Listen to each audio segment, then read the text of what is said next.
Everyone and welcome back. आज हम कर रहे हैं +1 का अर्थमेटिक प्रोग्रेशन का नेक्स्ट पार्ट जो है अर्थमेटिक मीन। देखो, वैसे स्टेटिस्टिक्स में आप पढ़ चुके हैं अर्थमेटिक मीन कैसे निकलता है ना। तो वही चीज हम एक बार यहाँ यूज करेंगे। मान लो दो टर्म्स के बीच में अर्थमेटिक मीन निकालना है हमने। एक टर्म है 3 और एक टर्म है 30। इनके बीच में अर्थमेटिक मीन हमने निकालना है। तो मैथमेटिकली अर्थमेटिक मीन का फॉर्मूला क्या होता है?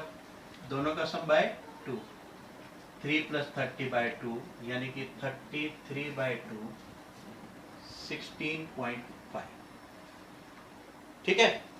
तो आप देखिए, अगर मैं इन तीनों नंबर्स को एक लाइन में लिखूं, एक सीक्वेंस में लिखूं, तो ये सीक्वेंस बनती है अर्थमेटिक प्रोग्रेशन। विश्वास नहीं तो चेक कर लेते हैं हम इसको डिफरेंस करके। 16.5 - 3 दैट इज 13.5 डी आ गया इसका। इन दोनों का कॉमन डिफरेंस देखेंगे तो हम 30 - 16.5 ये भी आएगा 13.5। तो ये देखो तीनों टर्म्स जो हो गई एपी में हो गई, अर्थमेटिक प्रोग्रेशन में हो गई। अब बात आती है, क्या एक ही अर्थमेटिक मीन होता है? ऐसा नहीं है। अगर आप कोई भी एपी लिखोगे, अगर आप कोई भी एपी लिखते हो तो फर्स्ट और लास्ट टर्म के बीच में मिलने वाले सभी नंबर्स, जैसे मान लीजिए मैं शुरू करता हूं यहाँ पे 3, 7, 11, 15, 19, 23, 27 देन 30, ये बनेंगे क्या? 31। ये सभी टर्म्स हो गई। इसमें पहली टर्म और लास्ट टर्म को आप छोड़ दें तो ये बाकी सारे के सारे जितने भी नंबर्स हैं ये कहलाएंगे अर्थमेटिक मीन्स बिटवीन 3 and 30। कितने हैं काउंट कर लीजिए। 1 2 3 4 5 6 अर्थमेटिक मीन्स। बात क्लियर? अर्थमेटिक मीन क्या होता है पता लग गया होगा, और अर्थमेटिक मीन्स क्या होते हैं ये पता लग गया होगा। अब हमारे सामने एक क्वेश्चन अराइज होता है, क्या इनके बीच में finite number of arithmetic means he होते हैं? मतलब गिन सकते हैं? नहीं, ऐसा नहीं है। फाइनाइट भी हो सकते हैं, इनफाइनाइट भी हो सकते हैं। ठीक है, ये डिपेंड करता है हमेशा क्वेश्चन पर।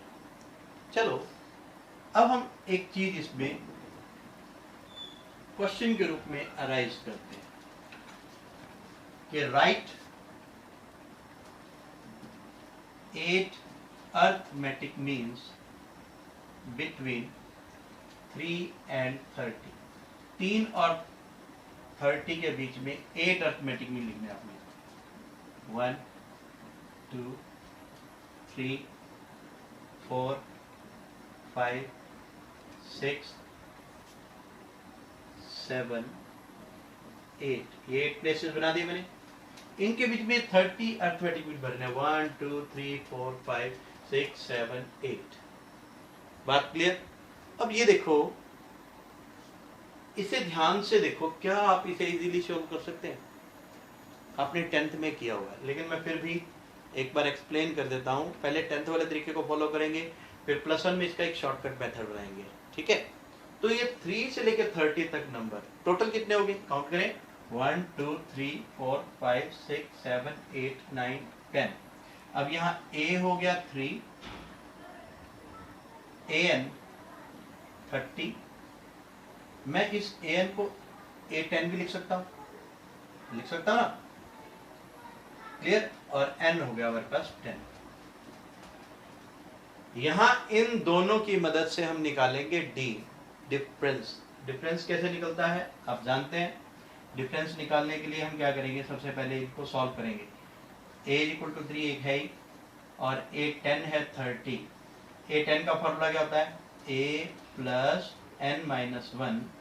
n यहाँ पर 10 है तो 10 - 1 इंटू d हमने निकालना है 30। a की वैल्यू भी पुट कर देते हैं यहाँ पर, कितनी है? 3 + 9d = 30। सिंप्लीफाई करेंगे, 3 को उधर ले जाएंगे 9d is equal to 30 minus 3, 9d is equal to 27, 9 से इसे कैंसिल करेंगे 3, d की वैल्यू आ गई हमारे पास 3। बात क्लियर? d हमारे पास 3 आ गया तो इसमें 3 में ऐड करते जाइए, 3 3 6, 6 में 3 ऐड करेंगे 9, 9 में 3 ऐड करेंगे 12, 12 में 3 ऐड करेंगे 15, में 3 ऐड करेंगे 18, और ये 21, 24 और ये 27। बहुत आसान है, इस तरीके से करना भी बहुत आसान है, नोट कर लीजिए। फिर हम चलते हैं +1 के एक और मेथड की ओर। जनरल टर्म में अगर मैं फर्स्ट टर्म को a लिखूं और लास्ट में b लिखूं, लास्ट टर्म को b लिखूं और कहा जाए इसके अंदर n अर्थमेटिक मीन भरो, n अर्थमेटिक मीन्स भरिए, तो मैं आपको एक जनरल तरीका सिखा देता हूं, ठीक है? वो जनरल तरीका क्या है? अगर आ जाता है n अर्थमेटिक मीन्स निकालिए, तो हम सबसे पहले ये जान लेते हैं कि n अर्थमेटिक मीन्स को लिखने के सिंबल्स क्या हैं। तो वो सिंबल्स यूनिवर्सली कैपिटल A1, मतलब पहला जो अर्थमेटिक मीन होगा वो A1 होगा, दूसरा A2, तीसरा A3, ऐसे चलते चलते लास्ट होगा अर्थमेटिक मीन n। अब आप ये बताइए कि इसमें टोटल टर्म्स कितनी हो गई? देखो A1 से लेकर An तक तो हो गए n, है ना? एक ये, तो यहां टोटल टर्म्स कितनी हो जाएंगी? Total terms will be n, एक ये रहा, n + 2 टर्म्स हो जाएंगी, ठीक है? जिसमें ये लास्ट टर्म है, लास्ट टर्म आपको बताई हुई है an is equal to a + b n - 1 into D, ये फॉर्मूला आता है। इस रिलेशन की मदद से हम डिफरेंस निकालेंगे, कॉमन डिफरेंस निकालेंगे। देखिए कैसे। सबसे पहले हमारे पास टोटल टर्म्स है n + 2, तो जो हमारा an का फॉर्मूला है यहां पर मैं लिख देता हूं एक बार। an की जगह यहां पर क्या आएगा? a n + 2, क्योंकि नंबर ऑफ टर्म्स कितनी है? नंबर ऑफ टर्म्स कितनी है? n + 2 है, तो फर्स्ट टर्म a ही है, और n की जगह क्या आ जाएगा? नंबर ऑफ टर्म्स जो कि n + 2 है, तो n + 2 n की जगह -1 इंटू डी। अब ये जो हमारा an + 2 है, यहां से काउंट करके an + 2 बनेगा last term, that is b।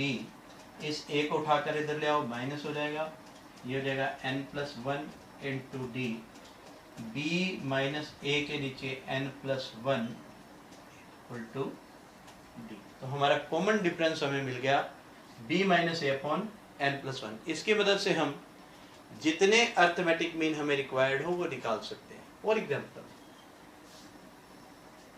Find, book का ही क्वेश्चन ले लेते हैं, 13th क्वेश्चन है, find 5 arithmetic means between 8 and 26। 8 and 26 के बीच में 5 अर्थमेटिक मीन निकालने। सबसे पहले हम निकालेंगे डी का फॉर्मूला क्या है? यहाँ पर देखो, b - a n + 1, तो ये है a, ये है b, और n हमें उन्होंने दे दिया 5 अर्थमेटिक मीन निकाले ना, तो यहाँ पुट करेंगे हम b - a n + 1, b कितना है? 26 - 8 n + 1, ठीक है? ये कितना हो जाएगा? 18 n कितना है हमारे पास? 5 + 1, ठीक है? d की वैल्यू हो जाएगी 18/6, that is equal to 3। d हमें मिल चुका है। अब हमें अर्थमेटिक मीन निकालना है, तो फर्स्ट अर्थमेटिक मीन क्या होगा? ये जो a1 है कैसे मिलता है हमें? a1 मिलता है a + d से, a2 मिलता है a1 + d से। अगली हर एक टर्म में, पिछले टर्म में एक d ऐड कर देते जाओ। a3 मिलेगा a2 + d में, a4 मिलेगा a3 + d से, और a5 मिलेगा हमें a4 + d। तो पहले हम फर्स्ट अर्थमेटिक मीन निकालेंगे। फर्स्ट अर्थमेटिक मीन कैसे निकलेगा? a1 हमारे पास a है 8, उसमें 3 ऐड करेंगे 11। सेकंड कैसे निकलेगा? 11 में 3 ऐड करेंगे 14। थर्ड अर्थमेटिक मीन कैसे निकलेगा? 14 प्लस 3 17। फोर्थ अर्थमेटिक मीन कैसे मिलेगा? 17 प्लस 4 17 प्लस 3 20। और fifth arithmetic mean 20 plus 3 that is equal to 23। ये है हमारे 5 अर्थमेटिक मीन्स। क्लियर? नोट कर लीजिए। इसके बाद हम एक बार करते हैं 15th क्वेश्चन। 14th क्वेश्चन इस वीडियो के लास्ट में करेंगे। 15 की स्टेटमेंट क्या है, सभी ध्यान से पढ़ेंगे। आपके पास बुक है। Between 1 and 31 insert m arithmetic means. थोड़ा सा मैं अपनी लैंग्वेज में बोल गया, देखकर बोल देते हैं एक बारी। कहता है कि between 1 and 31 m numbers have been inserted in such a way that the resulting sequence is an AP। m numbers इसके अंदर पुट किए गए और कहा गया कि ratio of 7th and m-1th term is 5:9। देखो 7th टर्म इन्होंने अर्थमेटिक मीन की नहीं कही, एपी की कही है। ये बात ध्यान रखना, स्टेटमेंट को बिल्कुल समझकर करना। स्टेटमेंट नहीं समझोगे तो बेटा बिल्कुल साफ हो जाएगा सब कुछ। ठीक है, बात समझते हैं पहले। 1 से लेकर 31 तक m अर्थमेटिक मीन इंसर्ट किए गए, यानी कि A1 A2 A3 up to AM। ठीक है जी। सबसे पहले तो आप ये बताइए कि अब नंबर ऑफ टर्म्स कितनी होगी। देखो पहले पहचान करते हैं हम A की 1, A N या B इक्वल्स टू 31। अभी स्पेस क्यों छोड़ा वो मैं आपको बताता हूँ। मैंने स्पेस इसलिए छोड़ा है, ये काउंट करिए कितने बनेंगे। 1 फिर m ये है, m में एक ऐड करेंगे m+1, फिर 1 और ऐड करेंगे m+2, तो ये टर्म बनेगी हमारे पास am+। ठीक है, जो पिछले एग्जांपल में जैसे मैंने अभी आपको बताया था। देखो करना क्या है, सबसे पहले आप निकालेंगे इसका d। d निकालने के लिए मैंने अभी आपको फॉर्मूला बताया था b - a अपॉन n+1। यहाँ n न होकर m है, तो यहाँ d की वैल्यू निकालते हैं। b की वैल्यू 31 - a1 अपॉन n की जगह m+1, d की वैल्यू हो गई 30 अपॉन m+1। क्लियर जी? हमें क्या दे रखा है, a7 upon am-1 is equal to 5/9। ठीक है जी। अब a7 क्या होगा, a + 6d, और am-1 क्या होगा, a + m-1 - 1 into d is equal to 5/9। Direct वो रिलेशन ही हमने यूज की है। a7 की जगह a7 का फॉर्मूला और इसकी जगह ये फॉर्मूला। ठीक है, ये हमारे पास हो गया a + 6d अपॉन a कितना है, भर देते हैं हम भाई, सारी वैल्यूज भर देते हैं, इजी रहेगा।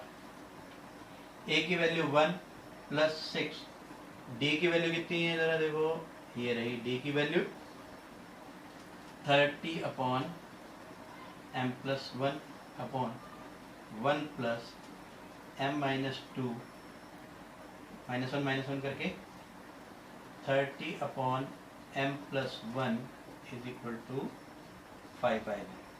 ठीक है जी। एक स्टेप और कर देता हूँ, बाकी स्टेप अपने आप करेंगे। इन दोनों का एलसीएम लेंगे, एलसीएम आएगा m+1, ऊपर वाला एलसीएम ले रहा हूँ पहले, इसका और इसका। 1 से इसको मल्टीप्लाई करेंगे, m+1 + 180 अपॉन, इन दोनों का एलसीएम लेंगे, हमारे पास आएगा नीचे m+1। रिजल्ट क्या आएगा, 1 को इससे मल्टीप्लाई करेंगे, m+1 + 30m - 60। देखो ये दो ब्रैकेट्स हैं, मल्टीप्लाई करेंगे तो m को 30 से करेंगे 30m, 2 को इससे करेंगे तो -60 इक्वल्स 5/9।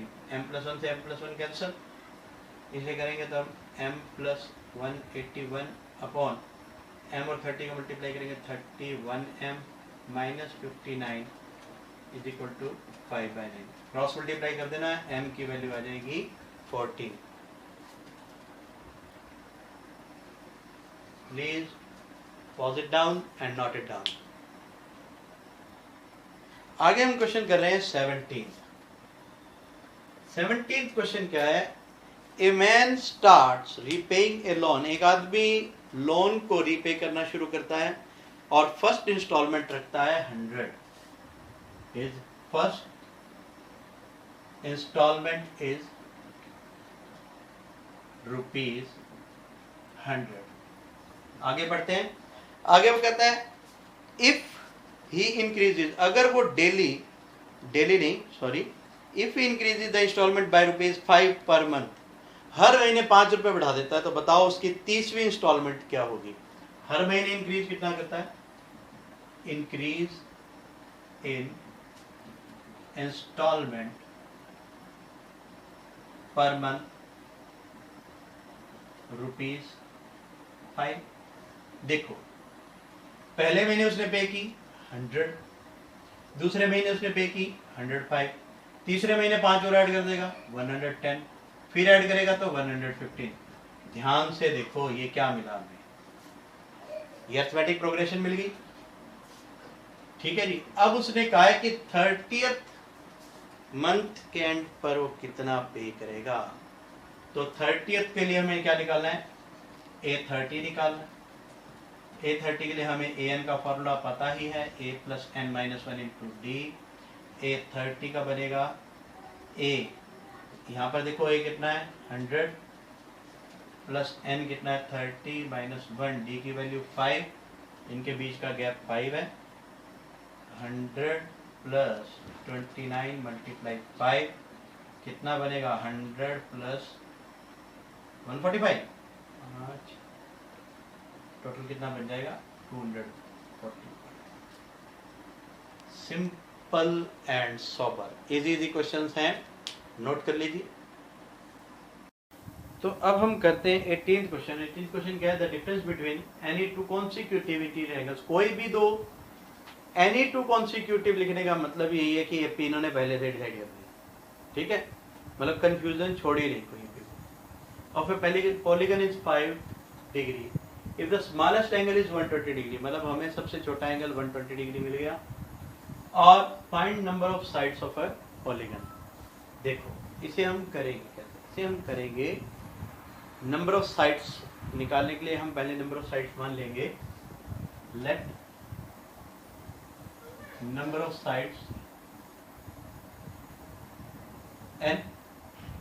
अब देखिए हमें जो एंगल्स की एपी मिल रही है, एपी ऑफ एंगल्स वो क्या मिल रही है? पहले 120, अगला एंगल 5 डिग्री का डिफरेंस है तो 125, फिर 130 एंड सो ऑन। अब हमें लास्ट वाला एंगल पता नहीं है क्या है, वो पता होता तो बात अलग थी। तो अब हम करते हैं इन एंगल्स के सम का फार्मूला जनरेट। यहां से अगर मैं निकालूं तो sum of n angles will be, जितनी साइड्स होती है उतने एंगल्स भी होते हैं ना, ये बात तो आपको पता ही है कि जितनी साइड्स उतने एंगल्स। तो सम ऑफ एन एंगल्स क्या बनेगा? n/2 into 2 into a 120 plus n-1 into d that is equal to 5। ठीक है, ये मैंने कैसे लगाया? आप जानते हैं SN का formula, n/2 into 2a plus n-1 into D. तो ये बनेगा n/2 into 240 plus 5n-5।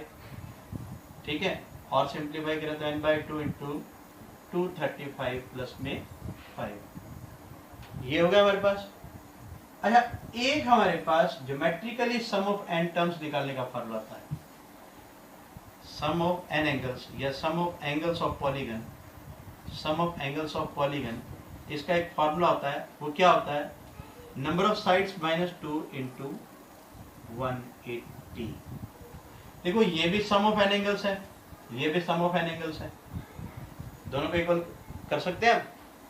Equate करेंगे तो ये बनेगा हमारे पास n/2 into 235 plus 5n is equal to n-2 into 180।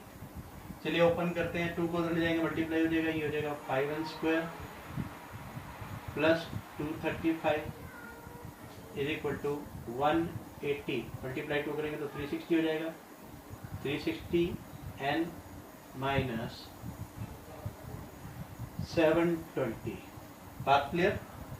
इसके साथ भी n है, इसको उठा कर ले आते हैं मेरे 5n square plus 235n minus 360n plus 720 is equal to 0। अब सिंप्लीफाई करेंगे अभी भी 5n स्क्वायर माइनस करेंगे 10 माइनस 5 माइनस 3 2 और 3 माइनस 2 125n माइनस का प्लस 144, नहीं अभी तो 720 है, एक कदम आगे चलने की आदत। 5 common n square minus 25n plus 144 is equal to 0। अब हमें मिली क्वाड्रेटिक इक्वेशन।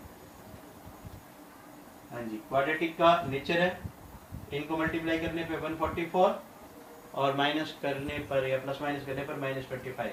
वैसे दो फैक्टर बनते हैं, माइनस 16n और माइनस का 9n plus 144 is equal to 0। ठीक है, जब हम इसे सिंप्लीफाई करेंगे तो n की दो वैल्यूज आएंगी, एक n की वैल्यू होगी 16 और एक n की वैल्यू होगी 9। क्या ये दोनों वैल्यू सही है? चेक कर लेते हैं। पहले हम निकालते हैं A16। A16 क्यों? जब मैं सॉल्व कर दूंगा तो आपको बिल्कुल क्लियर समझ आ जाएगा क्यों। A16 यानी कि A plus 15 into D। A कितना है हमारे पास 120, 15 एज इट इज। D कितना है? D कितना है 5 हो गया। 120 प्लस 75 ये हो गया 195। इसका मतलब है कि कहीं ना कहीं 16th जो एंगल है ना वो 195 है। तो थोड़ा दिमाग लगाओ, क्या कोई पॉलीगन ऐसी होती है जिसके अंदर उसका एंगल 180 से ज्यादा हो? नॉट पॉसिबल, क्योंकि फिर वो क्या होगा, वो सीधी जाती जाती उधर मुड़ जाएगी, है ना, मिलेगी कहाँ? बात क्लियर?